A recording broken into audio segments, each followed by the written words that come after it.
Hi grade 5 and 6. Today we will be learning about verb groups. The learning intention is to understand how verb groups are used to add information through description. To be successful, you must identify, locate and create verb groups in a variety of ways. So what are verb groups made up of?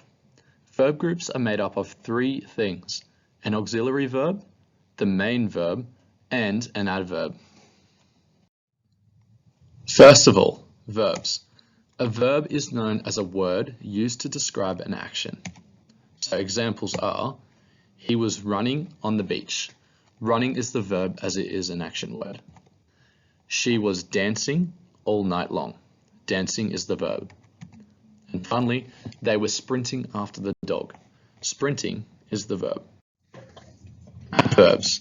An adverb is a word that describes a verb. In the examples I'm about to show you, the purple writing is going to be the verb and the orange writing is going to be the adverb. He is singing loudly. Singing is the verb as it is an action word, and then loudly is describing how he was singing. She is running quickly. Running is the verb and quickly is describing how she is running. They are eating slowly. Eating is the verb and slowly is describing how they were eating. Auxiliary verbs. Auxiliary verbs are also known as helping verbs.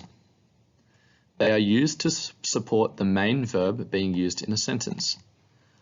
Auxiliary or helping verbs are used to help express the main verb's tense, so past, present or future, the mood, or the voice. Verb groups in action.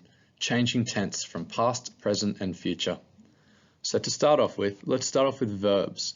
Green is going to represent the main verb. So in the first example, the verb is going to be waiting. In the second example, the verb is eaten. So blue is going to represent the adverb. So in the first example, we have patiently, calmly and anxiously, which are all describing the main verb, which is waiting. In the second example, we have the adverb is quickly, greedily, or barely.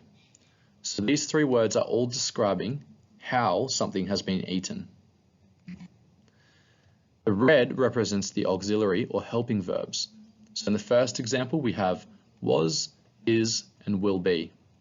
In the second example, we have had, has, and will have. So reading through the examples. She was waiting patiently for an hour. That is past tense.